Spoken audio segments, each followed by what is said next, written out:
பெயரில்லாத மதம். இப்போது ஹிந்து மதம் என்று ஒன்றை சொல்கிறோமே, இதற்கு உண்மையில் இந்த பெயர் கிடையாது.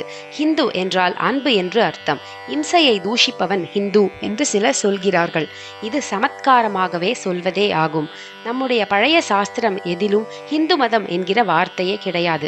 ஹிந்துக்கள் என்பது அந்நிய நாட்டினர் நமக்கு வைத்த பெயர்தான். மேல்நாட்டுக்காரர்கள் சிந்து நதியை கடந்தே நம் பாரத நாட்டுக்கு வரவேண்டியிருந்ததல்லவா? ஆனபடியால் சிந்துவை இந்து என்றும், அதையடுத்த நாட்டை இந்தியா என்றும், அதன் மதத்தை இந்து என்றும் குறிப்பிட்டார்கள். ஒரு தேசத்துக்கு பக்கத்திலுள்ள சீமையின் பெயராலேயே அதை அடுத்துள்ள சீமைகளையும் சேர்த்து குறிப்பிடுவதுண்டு. வேடிக்கையாக ஒன்று சொல்கிறேன். வடதேசத்தில் பைராகி என்று யார் வந்து யாசகம் கேட்டாலும் உடனே பிச்சை போட்டு விடுவார்கள். நம் தென்னாட்டு ஜனங்கள் அப்படி செய்வதில்லை என்று பைராகிகளுக்கு குறை. அவர்கள் ஒரு பாட்டு பாடுகிறார்கள். அதில் இல்லா போ போ கஹே தெலுங்கி என்று ஒரு வரி வருகிறது. தெலுங்கர்கள் பிச்சை இல்லை போ போ என்று விரட்டுவதாக சொல்கிற பாட்டு.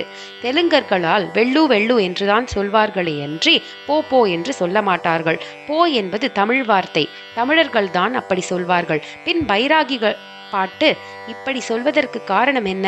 வடதேசத்தை விட்டு வைராகிகள் கீழே வரும்போது முதலில் தெலுங்கு தேசம் வருகிறது. ஆனபடியால் அதற்கு பிறகு வரும் தமிழ்நாட்டையும் தெலுங்கு தேசமாகவே கருதிவிட்டார்கள் இந்த வைராகிகள். தமிழ்நாட்டை தெலுங்கர்கள் அரவ நாடு என்பதும் கூட இதே மாதிரிதான். ஆந்திர தேசத்தை கீழே உள்ள சிறிய பகுதிக்கு அர்வா தேசம் என்று பெயர். அப்புறம் வரும் பகுதிகளுக்கும் அதே பெயரை வைத்து விட்டார்கள். இந்த ரீதியில்தான் சிந்து பிரதேசத்தை கண்ட அந்நியர்களும் அதை அடுத்து வந்த பாரத தேசம் முழுவதையும் ஹிந்து தேசமாக்கிவிட்டனர். ஆனால் ஹிந்து என்பது நமக்கு பூர்வீக பெயர் அல்ல. வைதிக மதம், சனாதன தர்மம் என்றெல்லாம் சொல்கிறோமே, அவைதான் பெயரா என்றால் அதுவும் இல்லை. நம்முடைய ஆதார நூல்களை பார்க்கும்போது இந்த மதத்துக்கு எந்த பெயருமே குறிப்பிடவில்லை. இதை பற்றி நினைத்த போது எனக்கு ரொம்பவும் குறையாக இருந்தது. இது இப்படி இருக்கட்டும். ஒரு நாள் யாரோ ராமு வந்திருக்கிறான் என்று என்னிடம் சொன்னார்கள். உடனே நான் ஏதோ நினைவில் எந்த ராமு என்று கேட்டேன். எந்த ராமுவா? அப்படியானால் ராமுக்களில் பல ராமுக்கள் இருக்கிறார்களா என்று எதிர்கேள்வி கேட்டார்கள். அப்போதுதான் எனக்கு பழைய ஞாபகத்தில் இப்படி கேட்டுவிட்டோம் என்று தெரிந்தது. எங்கள் ஊரில் ராமு என்ற பெயரில் 4 பேர் இருந்தார்கள். எனவே அவர்களுக்குள் வித்தியாசம் தெரிந்து கொள்வதற்காக கருப்பு ராமு, சிவப்பு ராமு, நெட்டை ராமு, குட்டை ராமு என்று சொல்வது வழக்கம். அதே நினைவில்தான் ஒரே ஒரு ராமு இருந்த ஊரிலும் எந்த ராமு என்று கேட்டுவிட்டேன். ஒரே ராமு இருக்கிற இடத்தில் எந்த அடைமொழியும் போட தேவையில்லை. நம் மதத்திற்கு ஏன் பெயரில்லை என்பது உடனே புரிந்துவிட்டது. பல்வேறு மதங்கள் இருக்கிற போதுதான் ஒன்றிலிருந்து இன்னொன்றுக்கு வித்தியாசம் தெரிவதற்காக பெயர் கொடுக்க வேண்டும். ஒரே மதம்தான் இருந்தது என்றால் அதற்கு பெயர் எதற்கு? நம் மதத்தை தவிர மற்ற மதங்கள் ஒரு மகா புருஷரின் பெயரில் ஏற்பட்டவை. அந்த பெரியவருக்கு முன் அந்த மதம் இல்லை. புத்த மதம் என்றால் அது கௌதம புத்தரால் ஸ்தாபிக்கப்பட்டது. எனவே அவருக்கு முன் அது இல்லை என்கிறது. ஜைன மதம் என்றால் அது மகாவீரர் எனப்படும் ஜீனரால் ஸ்தாபிக்கப்பட்டது. கிறிஸ்து மதம் என்றால் கிறிஸ்டேனால் இயேசு கிறிஸ்துவால் ஸ்தாபிக்கப்பட்டது என்றிப்படி ஒவ்வொரு மதமும் ஒரு பெரியவரால் உண்டாக்கப்பட்டது என்று தெரிகிறது. அந்த பெரியவர் இதை ஏற்படுத்தினார் என்னும் போதே அவருக்கு முன்னால் இது இல்லை என்று தெரிகிறது. இவ்வளவு மதங்களும் உண்டாவதற்கு முன்பே நம் மதம் இருந்திருக்கிறது. இந்த ஒரு மதமே உலகெல்லாம் பரவி இருந்தது. இதை தவிர வேறு மதம் இல்லாததால் இதற்கு பெயர் குறிப்பிட வேண்டிய அவசியமே இருக்கவில்லை. இதை அறிந்தவுடன் முன்பு எனக்கிருந்த குறை மறைந்தது.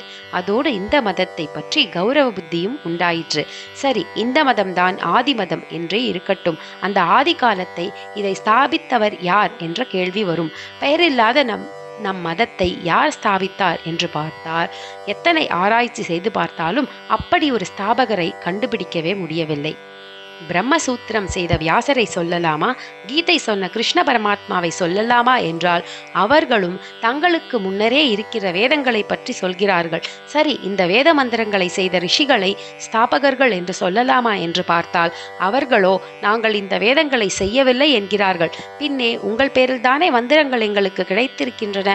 ஒவ்வொரு மந்திரத்தையும் உபாசிக்கிற போது அவற்றிற்கு உங்களில் ஒரு ரிஷி பெயரை சொல்லித்தானே தலையை தொட்டுக் கொள்கிறோம் என்று கேட்டால் அந்த ரிஷிகள் எங்கள் மூலம்தான் இந்த மந்திரங்கள் லோகத்திற்கு வந்தன என்பது வாஸ்தவம். அதனால் எங்களை மந்திர ரிஷிகளாக சொல்லி இருக்கிறது. எங்கள் மூலம் வந்ததே ஒழிய நாங்கள் அவற்றை செய்யவில்லை, கம்போஸ் பண்ணவில்லை. நாங்கள் அப்படியே மனம் அடங்கி தியான நிஷ்டையில் இருக்கிற போது இந்த மந்திரங்கள் ஆகாயத்தில் எங்கள் முன்னே தெரிந்தன. நாங்கள் அவற்றை கண்டவர்கள்தான், மந்திர திரஷ்டா செய்தவர்கள், மந்திர கர்த்தா அல்ல என்கிறார்கள். சகல சப்தங்களும் ஆகாசத்திலேயே பிறக்கின்றன. அவற்றிலிருந்தே திருஷ்டி உண்டாயிற்று. இதைத்தான் ஸ்பேஸில் ஏற்பட்ட வைப்ரேஷன்களால் பிரபஞ்சம் உண்டானதாக சயின்ஸில் சொல்லியிருக்கிறார்கள். ரிஷிகள் தங்களது தபோ மகிமையால் இந்த சிருஷ்டியிலிருந்து ஜீவர்களை கடைத்தேற்றுகிற சப்தங்களை ஆகாசத்தில் மந்திரங்களாக கண்டார்கள். ஆனால் அவர்கள் செய்ததல்ல இம்மந்திரங்கள். புருஷர்கள் எவரும் செய்யாத அப்பௌருஷேயமாக இந்த வேதங்கள் ஆகாச ரூபமான பரமாத்மாவிலேயே அவரது மூச்சுக்காற்றாக இருந்தவை. அவற்றையே ரிஷி சிரேஷ்டர்கள் கண்டு உலகத்திற்கு தந்தார்கள். இப்படி தெரிந்து கொண்டால் நம் மதத்தின் ஸ்தாபகர் யார் என்பது தெரியவில்லையே என்பதும் ஒரு குறையாக இல்லாமல் அதுவே பெருமைப்படுகிற விஷயமாக இருக்கும். பரமாத்மாவின் சுவாசமாகவே இருக்கப்பட்ட வேதங்களை அனுஷ்டிக்கிற அனாதி மதத்தின் வாரிசுகளாக வந்திருக்கும் மகாபாகியம் நமக்கு கிட்டியிருப்பது என்று பூரிப்பு அடைவோம்.